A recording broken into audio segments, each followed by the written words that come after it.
By the Shores of Silver Lake by Laura Ingalls Wilder.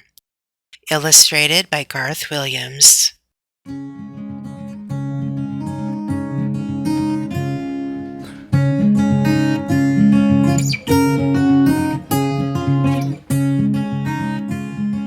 The West begins.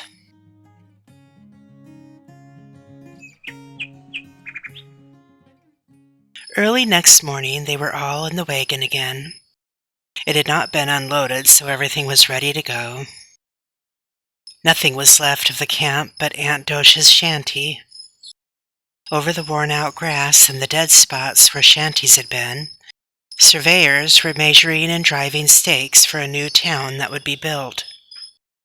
"We'll be along as soon as Hy gets his business settled," Aunt Dosha said. "I'll see you at Silver Lake," Lena called to Laura, while Pa chirruped to the horses and the wheels began to turn. The sun shone brightly on the uncovered wagon, but the wind was cool and the riding was pleasant. Here and there men were working in their fields, and now and then a team in a wagon passed. Soon the road curved downward through rolling land, and Pa said, "The Big Sioux River is ahead." Laura began to see out loud for Mary. "The road's going down a low bank to the river, but there aren't any trees.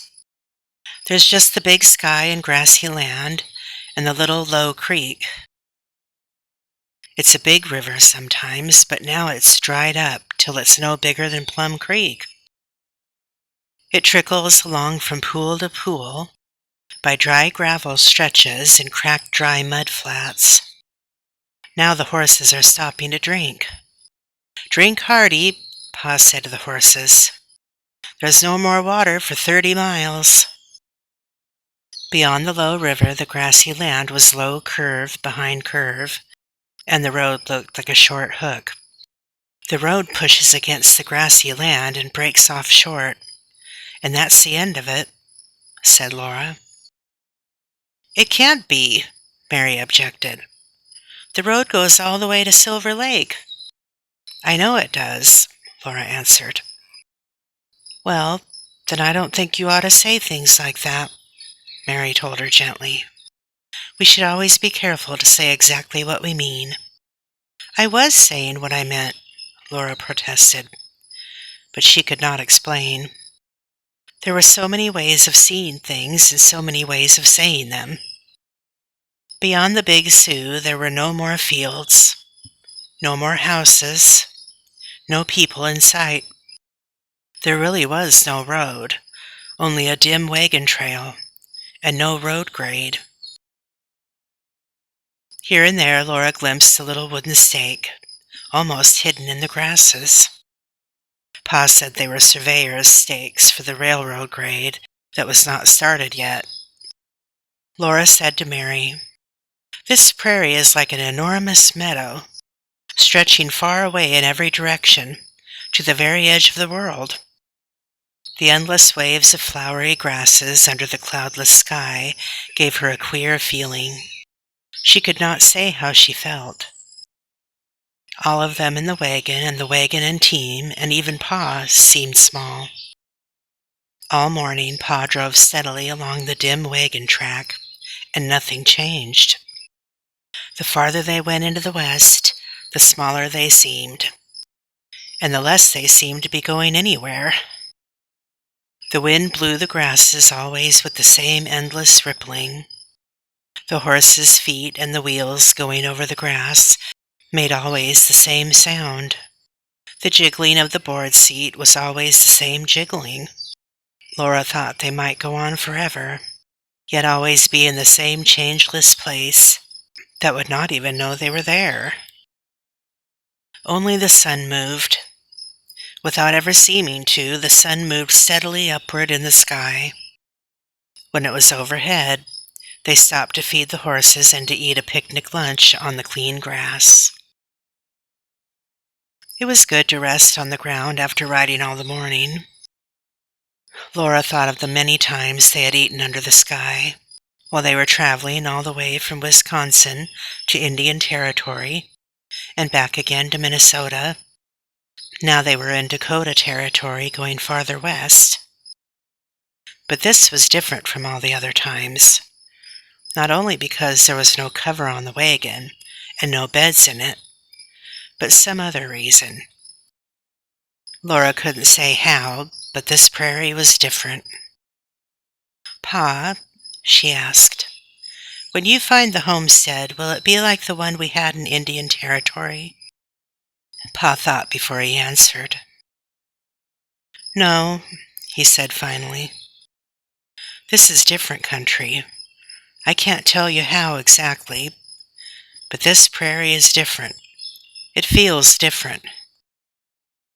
"That's likely enough," Ma said sensibly.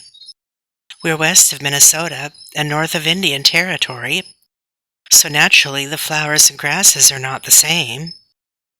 But that was not what Pa and Laura meant. There was really almost no difference in the flowers and grasses. But there was something else here that was not anywhere else. It was an enormous stillness that made you feel still. And when you were still, you could feel great stillness coming closer. All the little sounds of the blowing grasses and of the horses munching and whooshing in their feed box at the back of the wagon, and even the sounds of eating and talking could not touch the enormous silence of the prairie. Pa talked about his new job. He would be the company storekeeper and the timekeeper at Silver Lake Camp. He would run the store, and he would keep straight in his books the charge account of every man on the job, and know exactly how much money was due each man for his work, after his board bill and his account at the store had been subtracted.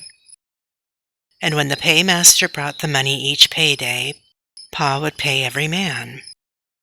That was all he had to do, and for that he would be paid $50 every month.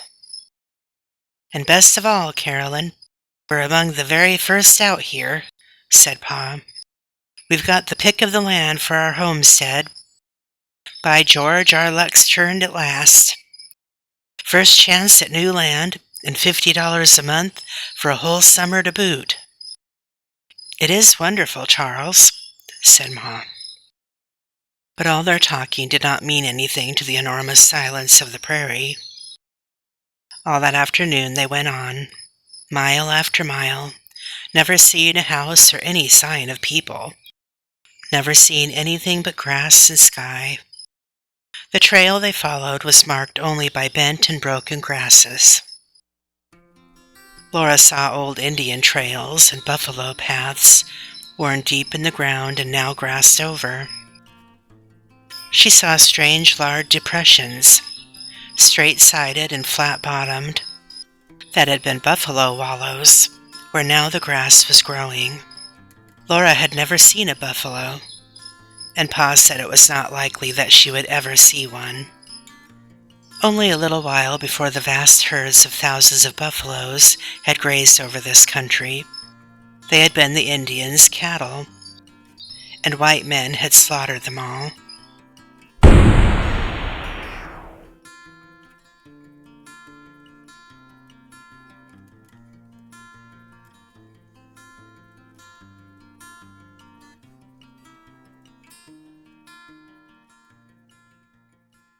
On every side now the prairie stretched away empty to far, clear skyline.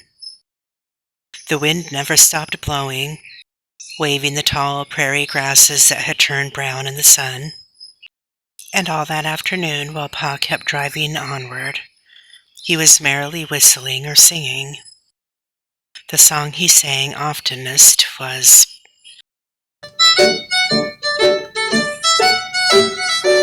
"Oh, come to this country and have no fear of harm. Our Uncle Sam is rich enough to give us all a farm." Even baby Grace joined in the chorus, though she did not bother to follow the tune. "Oh, come away, come away, come away, I say. Oh, come away, come away, come right away." Oh, come to this country and have no fear of harm. Our Uncle Sam is rich enough to give us all a farm. The sun was lowering in the west when a rider appeared on the prairie behind the wagon. He came following behind, not very fast, but coming a little nearer mile after mile while the sun was slowly sinking. "How much farther is it to Silver Lake, Charles?" Ma asked. "About 10 miles, said Pa. "There isn't anybody living near, is there?" No, said Pa. Ma did not say anything more. Neither did anyone else.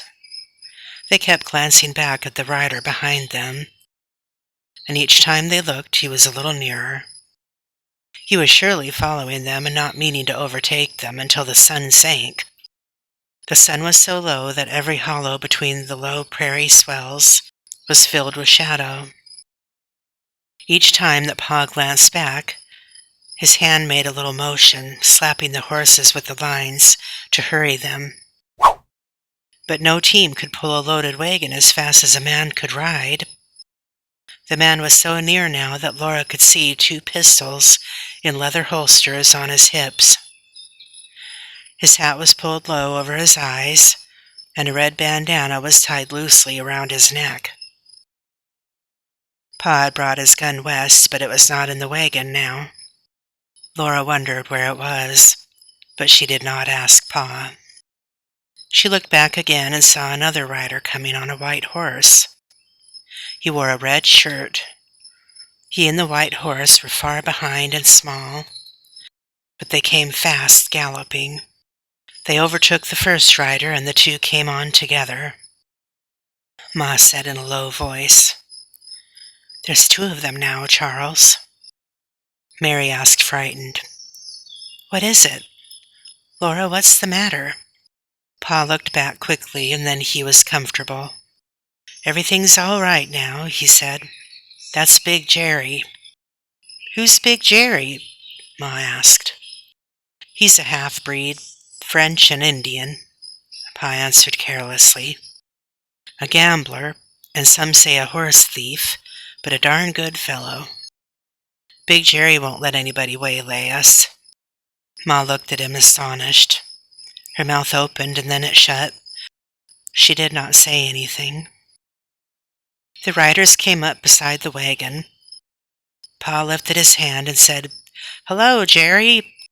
"Hello, Ingalls," Big Jerry answered. The other man gave them all a snarling look and went galloping on ahead. But Big Jerry rode along by the wagon. He looked like an Indian. He was tall and big, but not one bit fat, and his thin face was brown. His shirt was flaming red. His straight black hair swung against his flat, high-boned cheek as he rode, for he wore no hat, and his snow-white horse wore no saddle nor bridle. The horse was free. He could go where he wanted to go, and he wanted to go with Big Jerry wherever Big Jerry wanted to ride. The horse and the man moved together as if they were one animal. They were beside the wagon only a moment. Then away they went in the smoothest, prettiest run, down into a little hollow and up and away, straight into the blazing round sun on the far edge of the west. The flaming red shirt and the white horse vanished in the blazing golden light. Laura let out her breath. "Oh, Mary! The snow-white horse and the tall, brown man with such a black head and a bright red shirt. The brown prairie all around, and they rode right into the sun as it was going down.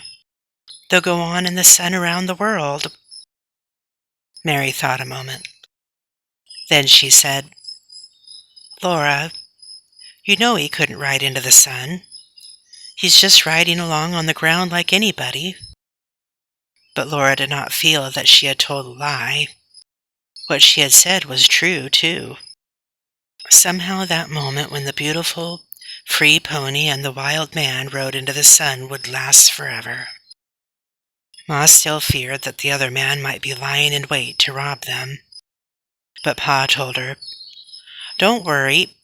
Big Jerry's gone ahead to find him and stay with him till we get into camp. Jerry'll see that nobody molests us." Ma looked back to see that her girls were all right, and she held Grace snugly on her lap.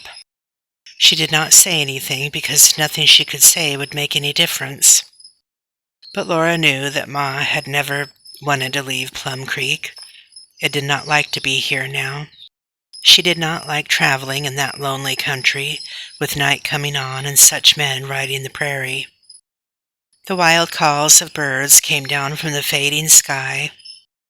More and more dark lines streaked the pale blue air overhead. Straight lines of wild ducks and long flying wedges of wild geese.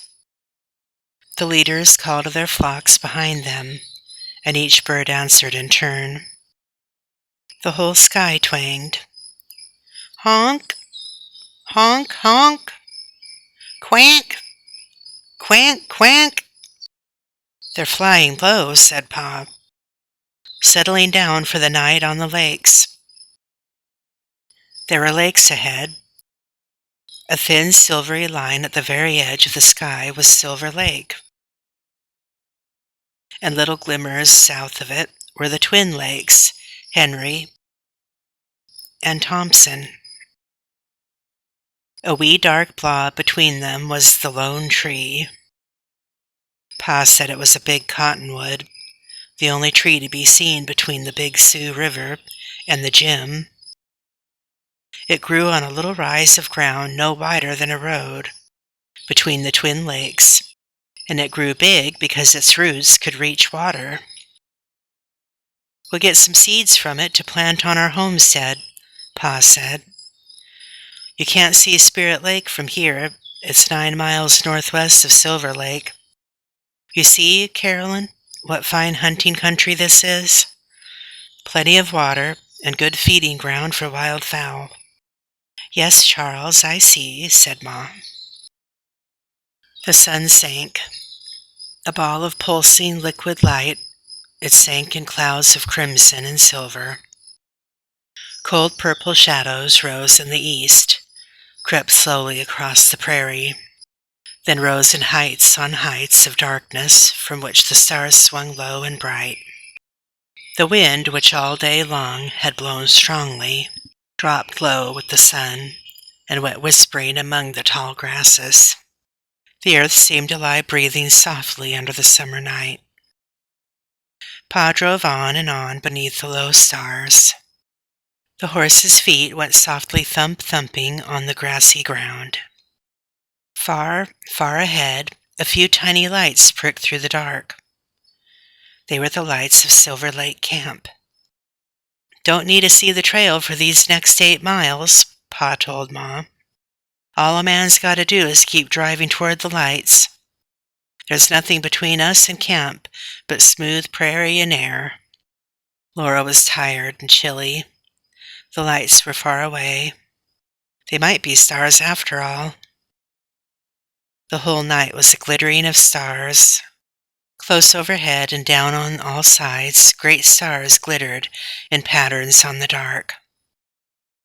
The tall grass rustled against the turning wagon wheels. It kept on rustling against the wheels that kept on turning. Suddenly, Laura's eyes jerked open. There was an open doorway and light streaming out. And in the dazzle of lamplight, Uncle Henry was coming, laughing. So this must be Uncle Henry's house in the big woods when Laura was little, for that was where Uncle Henry was. "Henry!" Ma exclaimed. "It's a surprise, Carolyn," Pa sang out. "I thought I wouldn't tell you Henry's out here. I declare, it takes my breath, I'm so surprised," said Ma. And then a big man was laughing up at them, and he was Cousin Charlie. He was the big boy who had bothered Uncle Henry and Pa in the oat field, and been stung by thousands of yellow jackets. "Hello, Half-Pint. Hello, Mary. And here's baby Carrie, a big girl now. Not the baby any longer, eh? Cousin Charlie helped them down from the wagon, while Uncle Henry took Grace, and Pa helped Ma over the wheel. And here came Cousin Louisa, bustling and talking and herding them all into the shanty. Cousin Louisa and Charlie were both grown up now. They were keeping the boarding shanty, cooking for the men who were working on the grade. But the men had eaten supper long ago, and now they were all sleeping in the bunkhouses. Cousin Louisa talked about all this while she dished up the supper she had been keeping hot on the stove. After supper, Uncle Henry lighted a lantern and led the way to a shanty that the men had built for Pa. "It's all new lumber, Carolyn, fresh and clean as a whistle," Uncle Henry said, holding up the lantern so they could see the new board walls and the bunks built up against them. There was a bunk on one side for Ma and Pa, and on the other side 2 narrow bunks, one above the other, for Mary and Laura and Carrie and Grace.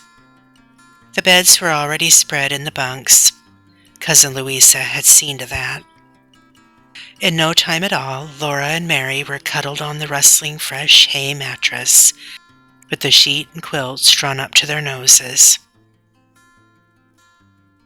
And Pa blew out the lantern.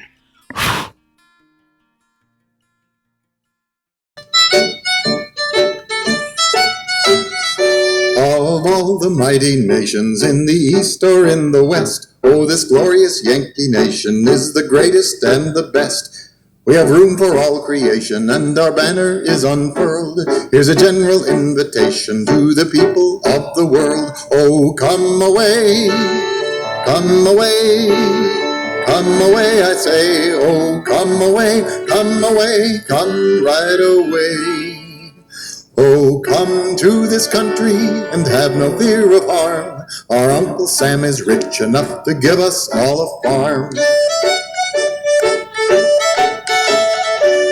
St. Lawrence marks our northern line as faster waters flow, and the Rio Grande our southern bound way down in Mexico. From the great Atlantic Ocean where the sun begins to dawn, leap across the Rocky Mountains far away to Oregon. Oh, come away, come away, come away, I say. Oh, come away, come away, come right away. Oh, come to this country and have no fear of harm. Our Uncle Sam is rich enough to give us all a farm. While the South shall raise the cotton and the West the corn and pork, New England manufactories shall do the finer work. For the deep and flowing waterfalls that course along our hills are just the thing for washing sheep and driving cotton mills. Oh, come away, come away, come away, I say. Oh, come away, come away, come right away. Oh, come to this country and have no fear of harm. Our Uncle Sam is rich enough to give us all a farm.